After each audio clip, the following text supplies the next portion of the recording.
Hello everyone. We're going to go ahead and get started. My name is Kelly. I'm an event host here at Roman's Bookstore. Thank you so much for joining us.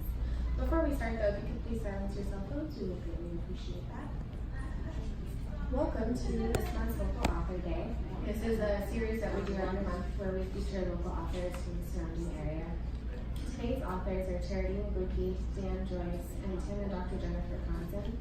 If you've never attended a local author day before, here's a little bit about how it'll go. Each author will come up and do their presentation, take a few questions, and then the next author will go. And after everyone's presented, they'll stick around to sign books for you. You can find their books back there on that shelf that says Local Author Day. They're all up here, all upstairs, and you can take them from that shelf to any of our registers and then come back and get them signed. And we do ask that you do that before you purchase them. Okay, enough of the boring housekeeping stuff. Our first presenter is Dan Joyce. He's an Orange County-based artist who is shown in several galleries throughout Southern California. He's published 9 books and recorded and produced 2 music CDs. He's a graduate of Cal State Fullerton, and his art can be found all over the internet in the local galleries of Fullerton and the Gillespie Arts Colony. Today he's here to present his book, Bus Stop Talk, which is a patchwork of wild conversations, rants, and jokes, and a major new collection of his witty, provocative illustrations. Please join me in welcoming Dan Joyce.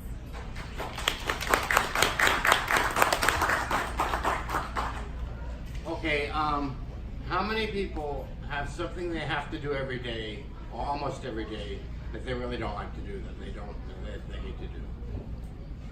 Okay, quite a few. For me, it was riding the bus. Sitting and waiting a long time on bus stops, maybe getting on and sitting next to undesirable people, or mean bus drivers. And one day I got an inspiration that kind of changed it all. I started jotting down little jokes and comments that we'd say on the bus.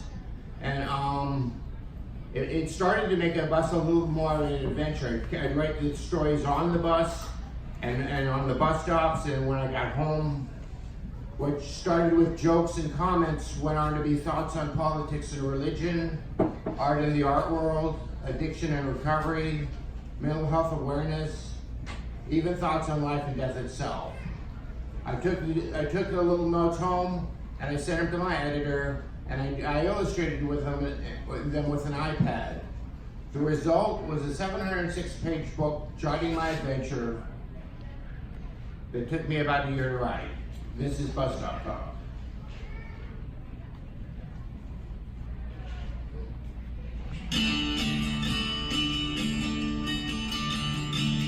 Well, she was an American girl,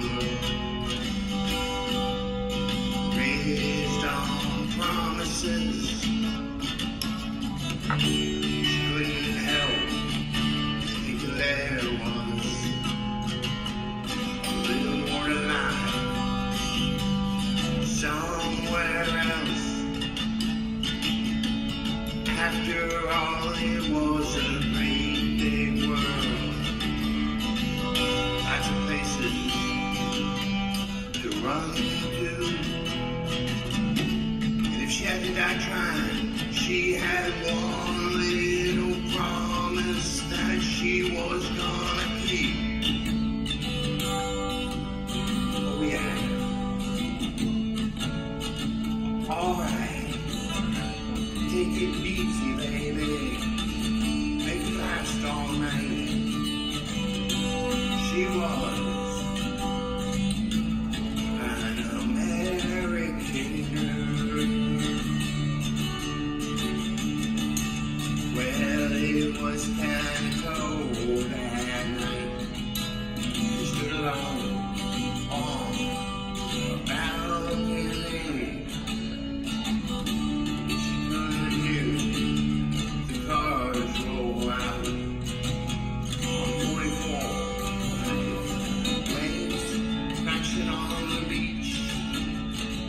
It's so painful when something that's so close is still so far out of reach. Oh yeah. Alright, take it easy, baby. Make it last all night. She was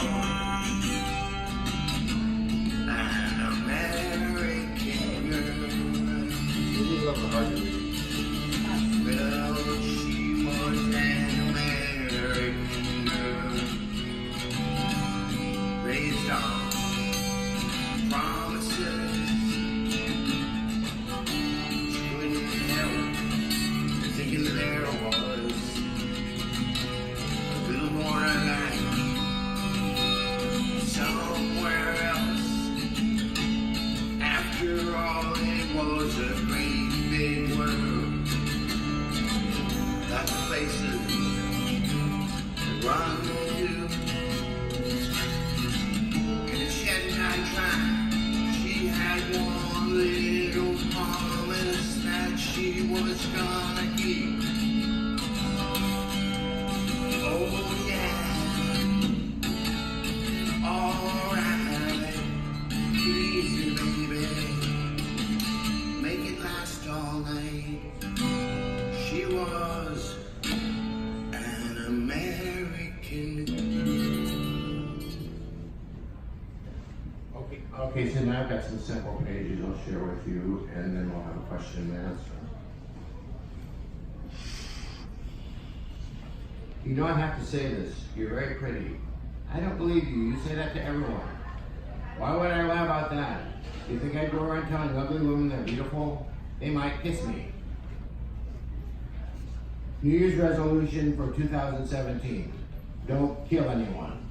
How to accomplish. Attend anger management meetings, the safer ones.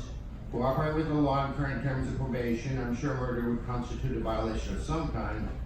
Keep at least 25 yards away from all a-holes while carrying no concealed firearms or solid stones. Avoid contact with family members and ex-lovers. Do not attend a Trump rally. Avoid personal contact with Facebook friends and trollers. Continue production of art, music, and poetic projects. Do not ask for personal evaluations or opinions. When conversing with stupid people, use only small, simple words. Pay no attention to proper English or any standard rules of critical thinking. Wait till next year and attempt all of the above again. I've been to so many churches. I've been saved and dunked so many times. I'm the only guy I know who got born again and again and again. Dan the Romantic. Cindy, you've been really distant lately, and I didn't know if I'd done something wrong or if it was my fault by ignoring you. So I got you this. It's a red rose. It might say a bit much, but they didn't have any yellow ones at the 7-Eleven. I hope you kept the receipt. Dan, at what point in life did you realize you were a fine artist? Everywhere I went, people would ask me what I did for a living. So I'd tell them I was on Social Security disability. Then they'd ask me what for. So I'd tell them I'm bipolar. Then they'd ask me about that. Pretty soon everyone on the bus stop knew all my personal information. So I became an artist. Now I don't have to tell them nothing. An atheist can be considered spiritual provided he has a set of principles by which to live. For example, in Eastern spirituality, there usually isn't a religious belief as we would know one. They're considered more to be philosophies or ways of life. Usually there's no clear sense of good and evil, no heaven, a vague afterlife or reincarnation, and no God as one would perceive one to be. In fact, the Buddha never claimed to be God. That is a fallacy made up by Western thinking. Apparently the Buddha became a god, but no one ever told the Buddha. Dan, you know, you're actually really smart. I don't mind you calling me intelligent. I just don't appreciate the surprised look on your face when you say it. It's fun riding the bus. I'm really riding from a different voice, the everyday people. Not everyone has a car. A lot of people choose not to drive, and others just kind of live on the bus. But I see and hear and understand America as a whole better than, and we're as a people really not that bad. Everyone wants to vote. Everyone wants their say. Everyone wants money, power, romance. But really, all that gets lost in the day-to-day.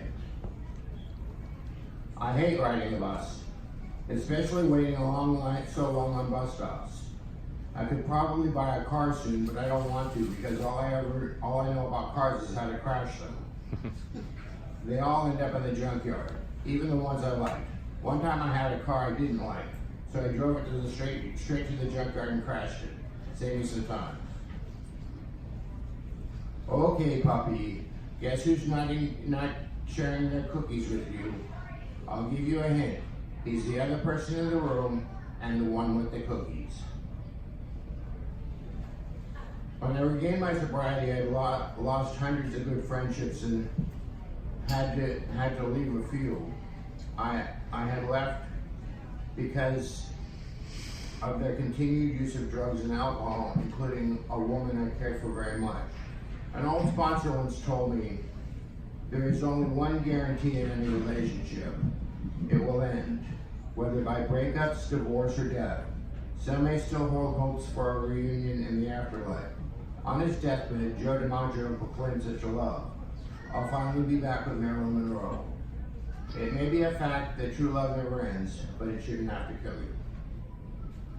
Women are like cats. You chase them and they run, you smother them and they scratch, you corner them and they fight fiercely. Then when you're all busy doing something else, that's when they want the attention. Here's a religious one. Hang in there, God is good. I'm not always, but he is. The Bus Stop Manifesto. We are the people, the working people, the students, the immigrants, the homeless, the forgotten people. With our cell phones and our passes, our bags of carrier, our backpacks, our beards, our beanies, you may not love us, you may not like us, or like to look at us, but we are Americans. We are America. We are your children, your sons, your daughters, your mothers and fathers.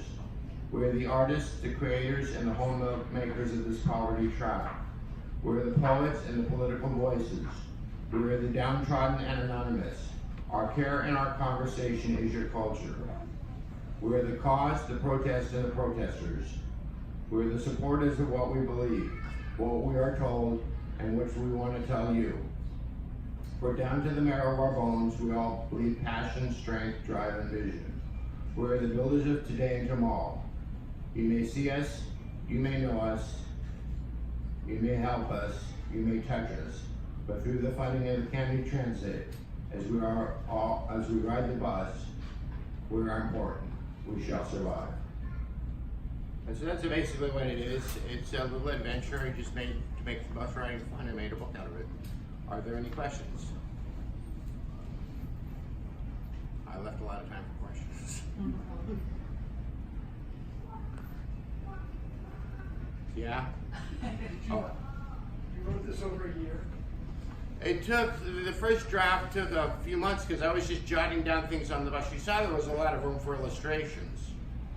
And I just, with my iPhone and with my computer, just jotted a lot of it was written right on the bus itself, most of it, and on the bus stops. Although it's not all bus stop conversations and stuff.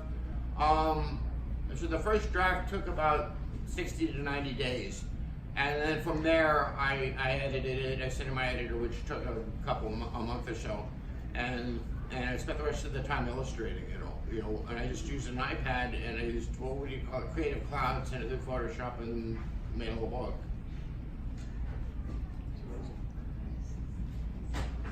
Any other questions? Did you want to say anything else? Well, I hope you all enjoy the book. You take a look at it. There's lots to look at, and there's a whole. One of the things the editor said, and one of the things I noticed there's a whole plethora of stuff to talk about. It's a whole bunch of stuff, and it kind of gives both sides of your politics and your religion, all the controversy stuff. So there's a lot of stuff that you might not like, a lot of stuff that you might really like, and if you get a good laugh and have a good time, that's what it's intended to do.